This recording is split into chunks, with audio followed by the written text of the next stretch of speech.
કેટલી હાંસ છે કે હાંસ આપણને પ્રભુ ક્યારેય નહીં મૂકે, તેને હું કદાપી નહીં છોડું.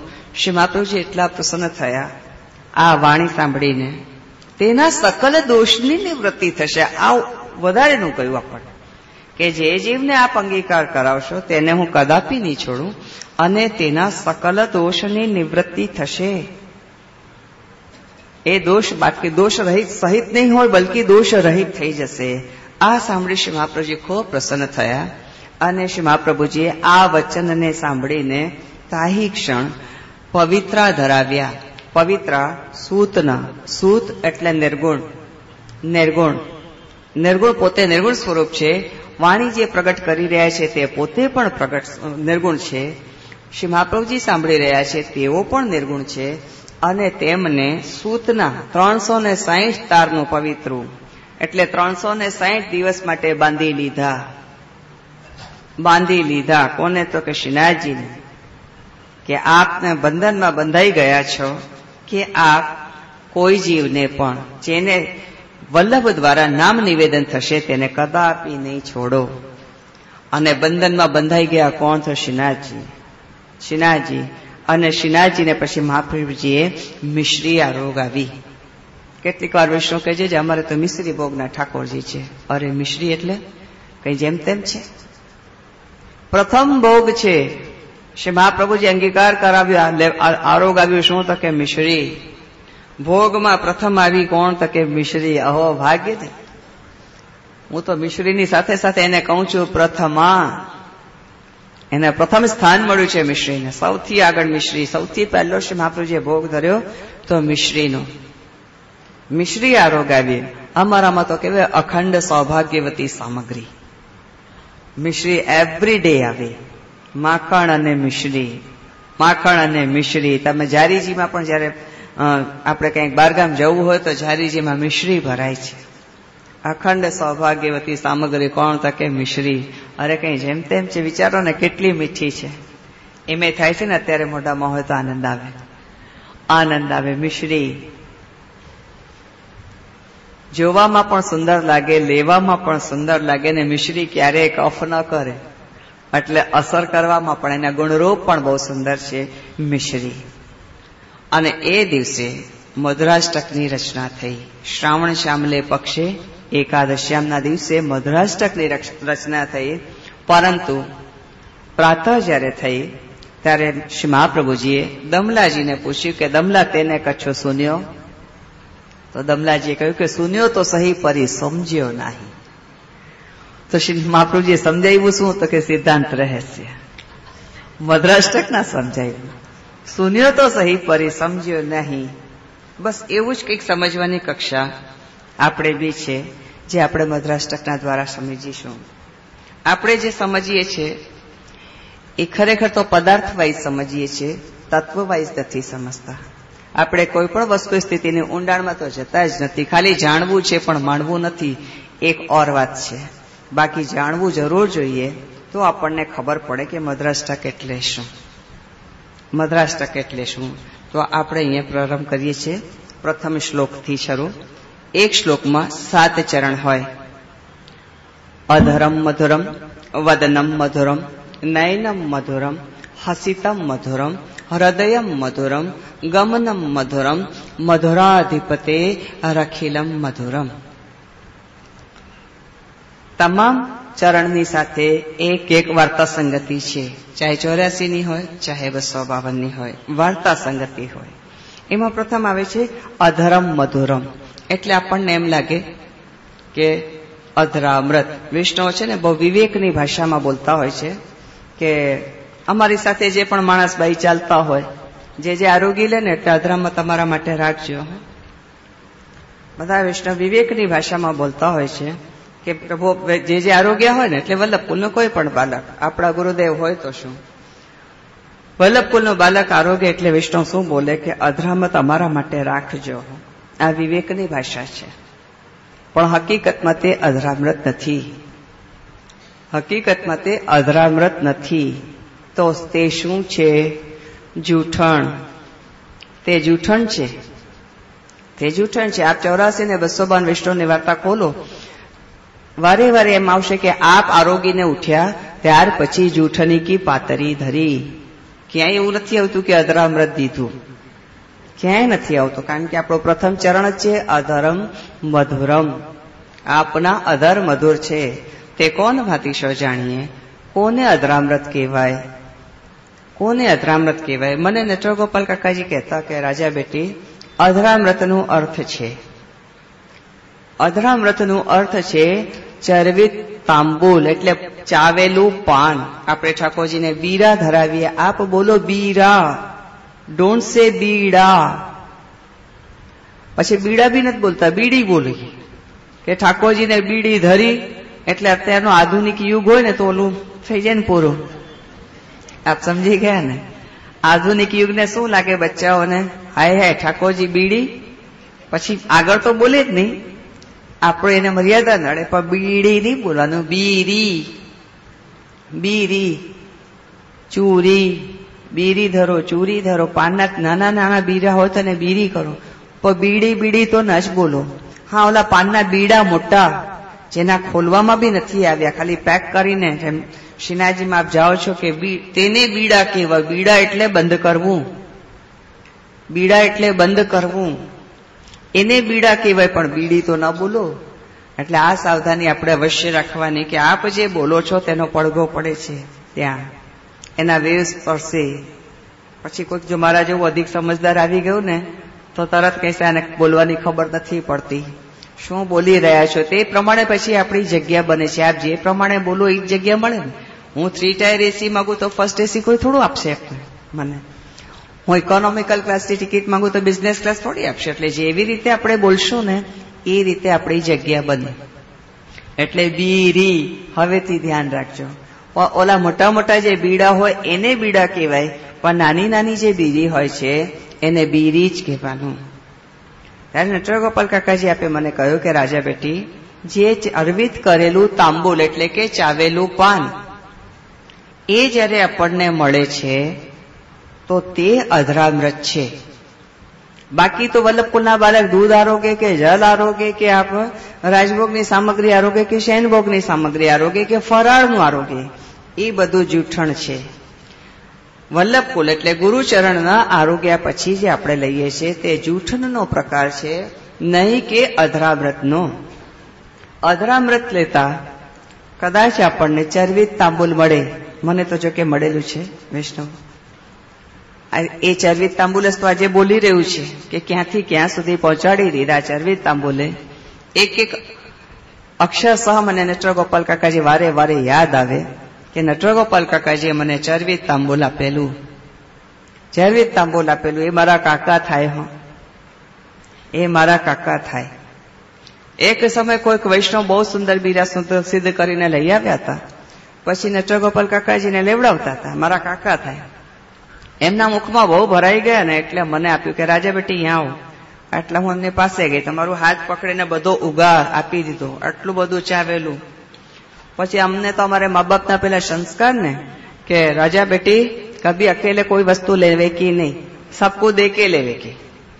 એટલે ઓલું કઈક આવ્યું, ઉગાર આવ્યું, પ્રસાદી આવ્યું, એટલે હું બધાને દેવા ગઈ. તો મને નટવરગોપાલ કાકાજી થોડા ખીજ્યા. ક્યાં મોકું ખબર નહીં પડે, તેરે મી અકેલે અક્કલ આવીએ ને કે સબકુ દેનો. એટલે મોટા ખીજે એટલે તો આપણે ચૂપ, લે તું ખુદ અકેલી સબ. એટલે એમને જરાક મોટેથી આમ કીધું તું અકેલી લે તો ઓલું ઉગાર હતું, મેં લઈ લીધું બધું.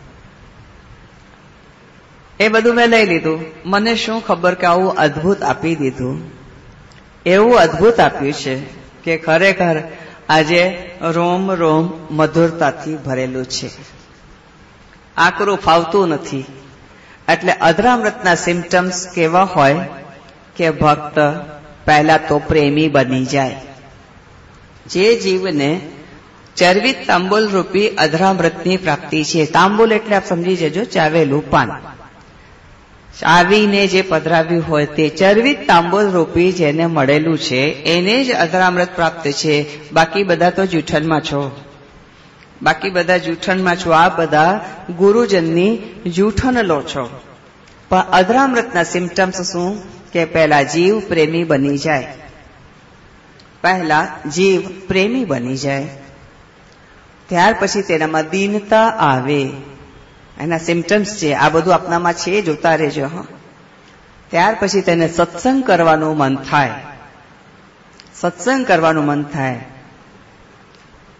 અને ત્યાર પછી એનો આશ્રય દ્રઢ હોય.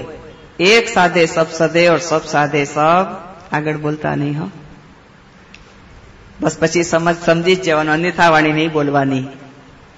એક તો એને દ્રઢાશ્રય થાય અને એની અનન્યતા એકમાં જ રે. ભાઈ મારી અનન્ય શ્રીનાથજીમાં તો શ્રીનાથજીમાં, પછી ભલે ને મારે માથે લાલન બિરાજે, મને તો એમાં બી શ્રીનાથજી જ દેખાય. મારાથી બાલભાવ નથી થતું, કેમ કે શ્રીનાથજી નિકુંજ નાયક છે, કિશોર ભાવ થાય છે. એક સાધે સબ સદે અનન્યતા આવે. ચરવી તાંબુલ હવે સમજાણું. ક્યારની નાની હતી ત્યારે દીધું હતું, પણ કોને ચરવી તાંબુલ કહેવાય છે અને કોને અધરામૃત કહેવાય છે એ હવે ખબર પડે છે. ઉપસ્થિત વિષ્ણુ જયારે અમે અહીંયા આવીને પ્રવેશ કર્યો અને અહીંયા શ્રી યમુનાજીને શ્રી મહાપ્રભુજીને દંડવત કર્યા, ત્યાં શ્રીનાથજીને દંડવત કર્યા. એક ભાઈએ આવીને મને કીધું કે આપ જ મધ્રાષ્ટક સમજાવી શકશો. મને ફુલ્લી કોન્ફિડન્સ છે કે આપ જ સમજાવી શકશો કે મધ્રાષ્ટક શું છે. પછી મેં એમને બી કીધું આ જ વાર્તા સંગતિ છે જે આમાંથી ઉઠાવીને મેં યમુનાજીના 41 પદમાં બેસાડી છે, બાકી બીજું કઈ નથી. કે છતાં પણ મને ફુલ્લી કોન્ફિડન્સ છે કે જેવું આપ સમજાવશો ને એવું બીજું મને સમજવામાં નહીં આવે. મેં તાયેક્ષણ શ્રીનાથજીને દંડવત કર્યા. સમજાવનાર તો આપ છે, કારણ કે જેની જ્યાં પ્રીતિ હોય તે જ આપણને બધું સ્ફુરાયમાન કરે. અને એમ શ્રીનાથજી પોતે જ તો મધુરાધિપતિ છે. મધુરાધિપતિ પોતે શ્રીનાથજી જ છે. એટલે અધરામૃતના સિમ્ટમ્સ શું છે કે આપ પ્રેમી બની જાઓ, આપનામાં દીનતા આવે, આપ સત્સંગ કરો, આ દ્રઢાશ્રયી હો અને અનન્યતા, જેનામાં આપની પ્રીતિ છે. ભાઈ મારી પ્રીતિ શ્રીનાથજીમાં છે. જેનું નામ પ્રીતિ હોય ફૂલાઈ જાય, કારણ કે પ્રીતિ તો પ્રીતિ છે, નામ જ પ્રીતિ છે. તો એના ગુણ પણ પ્રીતિ હોય, એના રૂપ પણ મીઠા હોય, એની આંખોમાં પણ પ્રીતિ હોય. પ્રીતિનો અર્થ જ તો મધુર છે. પ્રીતિનો અર્થ જ મધુર છે. એટલે કેવા થઈ જાય? પ્રેમી, દીનતા, સત્સંગ, દ્રઢાશ્રય, અનન્યતા. આપની જેનામાં અનન્યતા હોય તે. પછી આપનું સ્વરૂપ જુદું, પોતપોતાની અનન્યતાના સ્વરૂપ ન્યારા છે. આ સિમ્ટમ્સ આપનામાં દેખાય છે તો આપ અધરામૃતના અધિકારી છો. આગળ પાછળ ગમે ત્યારે પણ આપને ચરવિત તાંબુલ રૂપી અધરામૃત પ્રાપ્ત થશે. ત્યાર પછી આવે જૂઠણ.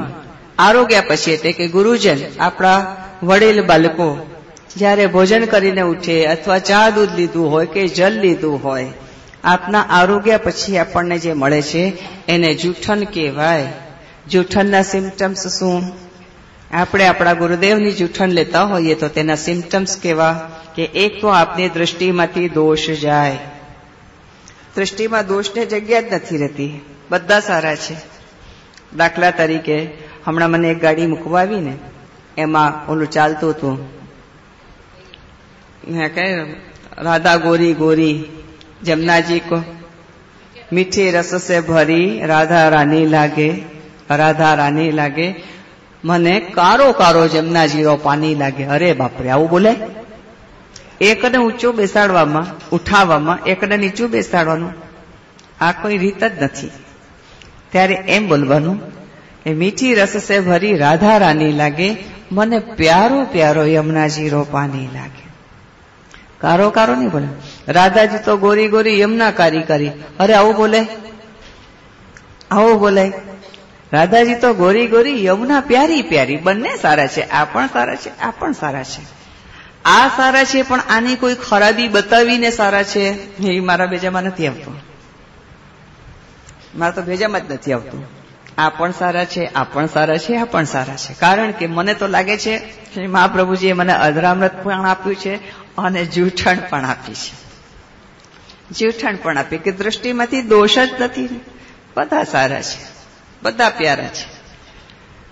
કોઈ ખૂબ મોટી મોટી સુંદર સુંદર સેવા કરે છે એટલે સારા છે, અને કોઈનાથી નથી બનતું તો કાંઈ વાત નથી. પ્રભુને જે પ્રમાણે વર્ણ કરવું હોય તે જ પ્રમાણે કરે. આપણે એમના 41 પદમાં પણ જાણી ચૂક્યા. આ નિર્દેશિકા, આ પહેલી આંગળીને નિર્દેશિકા કહેવાય. આમ કરજો, આમ કરજો, આમ કરજો, નિર્દેશ કર્યા કરે. પહેલી આંગળી નિર્દેશિકા, બીજી મધ્યમાં, ત્રીજી અનામિકા, ચોથી તર્જની. આંગળી તો 4, છતાં એના નામ ન્યારા ન્યારા. દરેકને 4 જ આંગળી હોય, 4 જ આંગળી હોય, છતાં બી આને કહેવાય નિર્દેશિકા, મધ્યમાં, અનામિકા, તર્જની. અને બધાના પાછા કાર્યની સાથે સાથે ગુણ બી ન્યારા ન્યારા, ગુણ પણ ન્યારા ન્યારા. એ પ્રમાણે આપણે અધરામ્રત હોય કે જૂઠન હોય, બધા ન્યારા ન્યારા. દ્રષ્ટિમાંથી દોષ જવો જોઈએ. કોઈના પ્રત્યે અધિક લે છે, કોઈ નથી ઓછું લે છે, પણ લે તો છે. કાહુસો ભો મોરો રે ઓર કાહુસો હાથ પકડી રાખે, કોકનાથી હાથ પકડી રાખે ને કોકથી નેન મલાવી રાખે છે. પ્રભુની લીલા છે. મલાવી તો છે, યા તો હાથ મિલા યા નેન મિલા, મગર મિલા તો સહી, કુછ તો મિલા. ગયું તો કઈ નહીં, મળ્યું તો ખડું ને આપણને. એટલે પ્રભુને લીલા ન્યારી ન્યારી છે. દૃષ્ટિમાંથી દોષ જાય. જેવો જૂઠણમાં હોય તેઓની દૃષ્ટિમાંથી દોષ જાય. આ બધું આપણે વિચારવાનું કે આપણામાં છે કે નહીં, આપણામાં છે કે નહીં. ન હોય તો ખરાબીઓને દૂર કરજો. દૂર કરી અને સારી સારી વસ્તુને જીવનમાં ઉતારી લેવી, સારી સારી વાતોને જીવનમાં ઉતારવી અને એને જીવનમાં નભાવી જાણવી. તો ખરેખર આપણે સત્સંગ કર્યો કહેવાય. બાકી તો TIMEPASS. હું અન્યથા વાણી ક્યારે બોલું નહીં, હું અન્યથા વાણી તો બોલું જ નહીં. એટલે આપણે ખાલી સ્પેલિંગ તો બોલાય ને તો આપને સમજી શકાય કે હા શું કર્યું આપણે. એટલે આપણે એવામાંથી નથી, આપણને જે મળે છે તેનો ભરપૂર આનંદ માણીએ છીએ. આપ ક્યાં છો? દ્રષ્ટિમાંથી દોષ જાય, હૃદય આપણું નિર્મલ થાય. આ જૂઠણમાં હોય ને એમનું હૃદય બહુ નિર્મલ થઈ જાય. આપે કઈ જેવા તેવા વ્યક્તિને હાલતું ફાલતું બધાની થોડી જૂઠણ લઈ લીધી છે. વલ્લભકુલ છે ભાઈ. વલ્લભકુલમાં ખરેખર પ્રાગટ્ય થવું એક બહુ પ્રાઉડની વાત છે. હું મહેસૂસ કરું છું આ blood circulation is something not only importance but extraordinary importance in my blood circulation. મારા બ્લડ સર્ક્યુલેશનની અંદર કંઈક એવું ખાસ છે હું મહેસૂસ કરું છું. પણ એ મને ખાસ આનંદ ક્યારે આવે? જ્યારે હું શ્રીનાથજીના ચરણારવિંદમાં આમ સ્પર્શ કરું. આ સ્પર્શ કરતાની સાથે જે મારી સુખદ અનુભૂતિમાં આંખો બંધ થાય છે ત્યારે એમ થાય કે અમને કોઈ કહે નહીં કે અહીંયાથી હાથ હટાવો, પર ઓલું હટાવવું તો પડે ને. ચરણ સ્પર્શ કરતી વખતે કઈ ચોટી થોડું જવાય, પછી બીજા લોકોને આગળ આવવાનું હોય ને. અમારે પછી એક બાજુ ખસકે ત્યારે બીજા ચરણ સ્પર્શ કરે. ત્યારે એમ થાય છે કે હૃદય કેટલો નિર્મલ છે કે પ્રભુને સ્પર્શ કરતાની સાથે એવી ઠંડક મહેસૂસ કરે છે કે હે શ્રીનાથજી, બસ આ જ રીતે આપના ચરણારવિંદમાં લપટાયેલા રહેવા દે છો.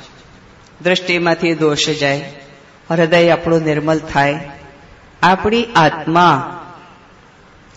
આત્મા શાંતિ સુખ બધાનો અનુભવ કરે. આપ ક્યારેક ક્યારેક પોતાની આત્મા સુધી જજો હો વિષ્ણુ. પ્રભુ આપને એવો અવસર આપે કે આપ એકાંતમાં બેઠા હો. મારા જેવાને તો ઘડી ઘડી એકાંત મળી જાય.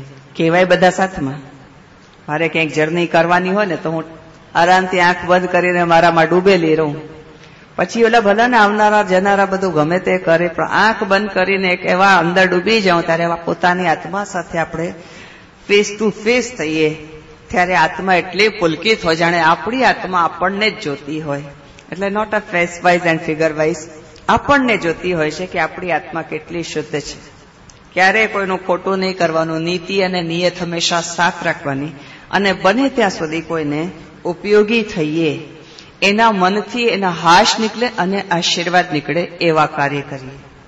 વારે વારે શ્રી મહાપ્રભુજીના ચરણારવિંદમાં દંડવત કરતી જાઉં અને આમ જ કહેતી જાઉં કે પ્રભુ મને આ જ રીતે આપ રાખજો. આ બધા જૂઠણના ભેદ છે. બસ હવે આપણે વિચારવાનું છે. જેમ જેમ પ્રસંગો આવશે તેમ તેમ આપને જાણવાનું છે કે આપ અધરામૃતમાં છો કે જૂઠણમાં. મેં આપને સિમ્ટમ્સ બતાવ્યા. અધરામૃતના સિમ્ટમ્સ છે વૈષ્ણવ પ્રેમી બની જાય, એની વાણીમાં દીનતા હોય, એને સત્સંગ કરવાનું મન થાય. એટલે જેનામાં આપનો અનન્યતા છે, ભાઈ મારી અનન્યતા શ્રીનાથજીમાં છે, એટલે વારે વારે શ્રીનાથજીની વાત કરવાનું મન થાય. અને આપ સૌને પણ શ્રીનાથજીની વાતો સાંભળવાનું મન થાય કે જે એકાદું પ્રસંગ આવવા દે છે. હું ઓફકોર્સ આવવા દઈશ, ઓફકોર્સ આવવા દઈશ. એટલે આ પ્રેમી બની જાઓ, દીનતા હોય, સત્સંગ કરવાનું મન થાય, દ્રઢ આશ્રય હોય અને અનન્યતા. આ સિમ્ટમ્સ આપમાં છે તો આપ અધરામૃતના અધિકારી છો, અન્યથા આપ જૂઠણમાં છો. પછી જૂઠણ જો લેતા હોઈએ તો દૃષ્ટિમાંથી દોષ જાય, હૃદય આપણું નિર્મલ થાય અને આપણી આત્મા શાંત હોય તો આપ જૂઠણમાં છો. પ્રભુ કરે આપ બંનેમાંથી એકમાં તો હો. પ્રભુ કરે કે આપ યા તો અધરામૃતમાં આવો યા તો જૂઠણમાં આવો, પરંતુ રહેજો એકમાં, બંનેમાંથી બહાર નહીં જવાનું. આપણને એક તો જોઈએ. પ્રભુ અમે જેના લાયક હોઈએ અમને એ પ્રદાન કરજો. દાન જુદું અને પ્રદાન જુદું. અમે જેના લાયક હોઈએ પ્રભુ અમને એ પ્રદાન કરજો. આપ અમે યદિ અધરામૃતના અધિકારી હોઈએ તો આપ અમને અધરામૃતનું દાન એટલે ચરવિત તાંબુલ રૂપી આપજો. અને યદિ અમે જૂઠણના અધિકારી હોઈએ તો અમને જૂઠણ પણ આપજો, પરંતુ આપજો. અમે આપની પાસે માગવા ગયા છીએ અને આપણે શું માગી રહ્યા છીએ? મધુરાષ્ટક. બધું જ મધુર. મતલબ હું તો અમદાવાદીને બધું જોઈએ. મને તો અધરામત બી જોઈએ ને જૂઠણ બી જોઈએ બધું. એક આપું ને એક આપું તો આનંદ ના આવે. આપણે વાણિયાની સંગતિ કરીએ છીએ. સૌથી વધારે બુદ્ધિમાન હોય તો ભૂતલમાં વાણિયો, અને વાણિયાની સંગતિ કરીએ તો એ બંને લે, એકને છોડે નહીં તો એ ખરો વાણિયો નહીં. આપણે આપી જોઈએ આવવા દે ને પછી જે પચી જશે એ જોવાશે, પણ એક વાર તું આવવા દે. એટલે પ્રભુ અવશ્ય આપણી પર કૃપા કરે. હવે આપણે વાર્તા સંગતિની અંદર પ્રવેશ કરીએ છીએ કે ચરવિત તાંબુલ રૂપી યદિ અધરામૃત છે તો સર્વપ્રથમ કોને મળ્યું? જે કે મુંબઈ ખાતે પ્રેમપુરીમાં ભલે આ કથા પહેલી છે, પણ બોરીવલીમાં, કાંદીવલીમાં આ મધુરાષ્ટકની કથા તો 5-5, 6 વાર થઈ ગઈ છે. એટલે અહીંયા બેઠેલા ઘણા બધા બોરીવલીના અને કાંદીવલીના વૈષ્ણવ આવેલા છે. પણ એમ છે ચોક્કસ કે જયારે ચરવિત તાંબુલ સર્વપ્રથમ કોને મળ્યું, આપણે પ્રમાણ સાથે બોલવાનું છે, પ્રમેયની વાત નથી કરતા. ત્યારે વૈષ્ણવે શું કહ્યું હતું? ગોપાલદાસજીને. ત્યારે વૈષ્ણવે કહ્યું હતું કે સર્વપ્રથમ ચરવિત તાંબુલ રૂપી અધરામૃત ગોપાલદાસજીને મળ્યું હતું. ના ભાઈ ના. મેં કીધું ના નથી કહેતી, હું બી ના કહેવાનો પર સ્ટાઇલ કેવું હોય છે. અન્યથા વાણી નહીં બોલવાની ને. હા એમ આમ સંગ રહીએ ને તો ચતુરાઈ આપણામાં આવડી જાય. અમને પણ અમારા મોટાઓ શીખવાડતા ત્યારે કઈક ચતુરાઈ આવડી. ના બોલીએ ને તો અન્યથા વાણી છે. આ કોઈ શબ્દ નથી, આ કોઈ શબ્દ નથી. કોઈ શબ્દ. સર્વપ્રથમ મને મળ્યું હોય તો હું આપને આપું ને, મને જ ના મળ્યું હોય તો આપને ક્યાંથી આપું? એવી રીતે સર્વપ્રથમ શ્રી ગુસાઈજીને મળ્યું. એ બી પાછું લીલાની વાત નથી કરતા, આપણે ભૂતલની જ વાત કરવાની. સર્વપ્રથમ શ્રી ગુસાઈજીને મળ્યું. કોણ ભાતીસો મળ્યો? 84 વૈષ્ણવ વાર્તા પૈકી સંખ્યા 84મી વાર્તા. 84 વૈષ્ણવ વાર્તા પૈકી સંખ્યા 84મી વાર્તા. કૃષ્ણદાસ અધિકારી. કૃષ્ણદાસ અધિકારી લીલામાં નામ એનું લલિતાજી છે. કૃષ્ણદાસ અધિકારી. કૃષ્ણદાસ આપણે આખી વાર્તા નથી ખોલતા. પછી ગુસાઈજીને ચરવિત તાંબુલ રૂપી અધરામત કોણ ભાતીસો પ્રાપ્ત થયું? કોણ ભાતીસો પ્રાપ્ત થયું? એક સમય કૃષ્ણદાસ અધિકારીએ શ્રી ગુસાઈજીને કહ્યું કે આપના માટે શ્રીનાથજીની ડ્યોડી બંધ. ડ્યોડી એટલે દરવાજો બંધ. ત્યારે શ્રી ગુસાઈજી આ પારાસોલી ચંદ સરોવર ઉપર બિરાજ્યા. ત્યાં આપણી વિપ્રયોગની બેઠક છે. આપણે જયારે વ્રજમાં જઈએ છીએ ત્યારે વિપ્રયોગની બેઠકમાં પણ દંડવત કરીએ છીએ. ત્યાંથી શ્રી ગુસાઈજી એક પત્ર લખીને મોકલતા. એક પત્ર રામદાસ ભીતરિયાના હાથે મોકલતા. આપ લોકો મોટા મંદિરમાં તો જાઓ જ છો. ઘણા સમય આપણે જોયું હશે કે સાંજે જયારે શયન થઈ જાય, જયારે શ્રી બાલકૃષ્ણ પ્રભુ પોઢી જાય ત્યારે મુખિયા બાવા માલા અને બીડા આખા દિવસમાં જેટલી અંગીકાર થયેલા માલાજી હોય, માલાજી અને બીડા લઈને મુખિયા બાવા દરેક બાળકોના ઘરે પધારે. હવે તો ઘણા ઓછા બાળકો બિરાજે છે, બાકી અમારો પરિવાર 7 કાકા અને 7 ભત્રીજાનો. મારા પિતાશ્રી 7 ભાઈઓ અને તેમના કાકાઓ પણ 7, એટલે 7 કાકા છે ને 7 ભત્રીજા, એટલે 14 ઘરમાં જવાનું. પાછા 2 બેટીજી, એટલે અમારા 7 કાકાઓ, એમના એક જ બેન, અને એમના પણ 7 કાકાઓ, એમના પણ એક જ બેન, એટલે 7 કાકા 7 ભત્રીજા, 1 ફઈ અને 1 ભત્રીજી, આમ 2 બેટીજી, એટલે 7 ને 7 14 ને 2 16 ઘરમાં મુખ્ય બાવાને જવાનું. દરેકને એક માલાજી પધરાવે અને એક બીડાવજી પધરાવે. 1 માલા 1 બીડા પધરાવવા માટે દરેકને, અને જેમ મુખ્ય બાવા પધારે ને એટલે બાળકો ઉભા થઈ જાય. બાળકો ઉભા થઈ જાય અને આમ કરીને માલા બીડા લે. કેટલા બાળક એવા છે કે માથું ઝુકાવીને માલાજી ધરાવી લે, એટલે મુખ્ય બાવા એમને માલાજી ધરાવી દે અને બીડાજી આપે અને મુખ્ય બાવાને નમસ્કાર કરવામાં આવે. મુખ્ય બાવા એટલે વલ્લભપુરના સાસુજી, મુખ્ય બાવા એટલે યશોદાજી, મુખ્ય બાવા એટલે યશોદાજી. અને સાસુને જે માન અપાય ને તેમ મુખ્ય બાવાને માન અપાય, કેમ કે ઠાકોરજી તમારા ધણી છે અને મુખ્ય બાવા તો યશોદાજી છે, એટલે સાસુજી થયા. અને સાસુને પૂછીને બધા જ કાર્ય કરે ને તો એના જેવી કોઈ વહુવાલી ના લાગે, એને કોઈ વહુવાલી ના લાગે. એવી રીતે અમે પણ બધું પૂછીને કરીએ કે મુખ્ય બાવા ચરણ સ્પર્શ કરે, મુખ્ય બાવા ભોગ में હાથ લગાવે એટલે મુખ્ય બાવા હાજ કે, મુખ્ય બાવા જારીજી ભરે, મુખ્ય બાવા હાજ કે, મુખ્ય બાવા સૈયાજી કી સેવા પહોંચે. એવરી ડે એકનું એક કાર્યનું પણ છતાં આજ્ઞા લેવાની, આજ્ઞા તો લેવાની. આપ સેવા કરે શીખવે શ્રી હરિ. અને મુખ્ય બાવા પધારે એટલે બધા બાળકો ઉભા થઈ જાય. સાસુ આવે તો બેસી ના રે ભાઈ, ઉભા થઈ જવાનું. આટલું માન તમે સાસુ નાખો, બોલો તમે રાજ કરો કે ના કરો જોઈ લેજો. પછી રાજ જ રાજ છે, બસ એક છે કે માન દે, પેલા દે પછી લે. તન મન ધન સબ લાલગીરી ધરન કો દે કે, પાછું કેવું, ચરણ ચિત્ત લઈએ. પ્રસંગો પંક્તિઓ આપણને ઘણું બધું શીખવાડી જાય છે, પણ આપણે ક્યાં પંક્તિઓમાં આટલું ધ્યાન દઈએ. પેલું ગોખેલું બોલી જવાનું બસ ખાલી. ના, આપણા ઘણા સંકેત આપણા અષ્ટસખાઓએ આપણને કહ્યું છે અને શ્રી મહાપ્રભુજી પણ આપણને કહે છે. માલા અને બીડા આવે એટલે માલાજી ને બીડાજી બંને લઈને મુખ્ય બાવા પધારે ત્યારે અમે માનમાં એમને ઉભા થઈએ અને એ અમને માલા બીડા પધરાવી દે. એવી રીતે માલા બીડા લઈને રામદાસ ભીતરિયા આવતા, કેમ કે ચંદ સરોવર ઉપર શ્રી ગુસાઈજીની પારાસોલી ચંદ સરોવર ઉપર વિપ્રયોગની બેઠક છે. જયારે મુખ્ય બાવા પધારો એટલે કે રામદાસ ભીતરિયા આવવાના હોય છે ત્યારે મુખ્ય ગુસાઈજી એક વિજ્ઞપ્તિ લખે. વિજ્ઞપ્તિ એટલે વિરહ વેદના, વિજ્ઞપ્તિ એટલે વિરહ વેદના, મંજરી એટલે વિરહ, વિજ્ઞપ્તિ એટલે વિરહ. વિરહની વિનંતી હોય, વિરહમાં ઓર્ડર ન હોય. આની કન્ડિશન, સિચ્યુએશન એ બધી સમજવાની. વિનંતી જ હોય, જેમાં વિરહ વ્યાપ્યો હોય ને તો એ આપણને કરગરે વિનંતી કરે. કબ દેખો મેરી ઓર નાગર નંદ કિશોર, આ એક પ્રકારની વિજ્ઞપ્તિ છે. આ વિરહ છે.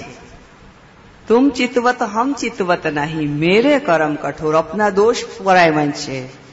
વિજ્ઞપ્તિમાં વિરહ ભરેલો હોય છે. શ્રી ગુસાઈજી એક પત્ર લખીને મોકલે. પછી રામદાસ ભીતરિયા એ સમયના આપણી ભાષામાં પોસ્ટમેન કેવા હતા, પછી કહે ને કે પોતપોતાના પ્યારાના જ પત્ર લઈ જાય, આખા દુનિયાભરના પત્ર ના લઈ જાય, એવા પોસ્ટમેન નહીં. શ્રી ગુસાઈજી એક પત્ર લખીને મોકલે અને રામદાસ ભીતરિયા જઈને, મને તો એક દિવસ સમય યાદ કરું છું, ગેસ કરું તો એમ થાય કે જયારે રામદાસ ભીતરિયા શ્રીનાથજીને શ્રી ગુસાઈજીનો પત્ર દેતા હશે તો એ વખતે ત્યાં કોણ હશે? મુખ્ય બાવાની સામે દેવાય નહીં, બીજા કોઈની સામે દેવાય નહીં. તો મને લાગેલો કટી ઉપર જે શ્રીહસ્ત છે ને એમાં ચૂપચાપ પકડાવી દેતા હશે, એટલે સીધા શ્રીજીબા પણ મુઠ્ઠી બંધ કરે એવા ઠાડા રહે ને કે જાણે ખબર જ નથી કે આ કોનો પત્ર આવ્યો. કોઈને ખબર ન પડે. હાથો હાથ અને રામદાસ ભીતરિયા શ્રી ગુસાઈજીનો પત્ર શ્રીજી બાવાને દેતા. જ્યારે અનુસર એટલે અનઅવસર, અનુસર એટલે અનઅવસર, વગર અવસરે ત્યાં જવાય નહીં. દ્વાર બંધ થઈ ગયા. પ્રભુને પોઢવાની અથવા ગૌચરણની વિનંતી કરી દીધી. જ્યારે કોઈ ન હોય નિજ મંદિરમાં, ત્યારે આપ ગેસ કરો ને, વિષ્ણુઆચાર્ય શ્રીનાથજી એ પત્રને ખોલીને વાંચતા હશે. એ ખોલીને જયારે વાંચતા હશે ત્યારે મને તેમ થાય કે શ્રીનાથજીના જે ત્રગ વિશાલ, આ બધું હું જયારે વાંચ્યું ને તો મારા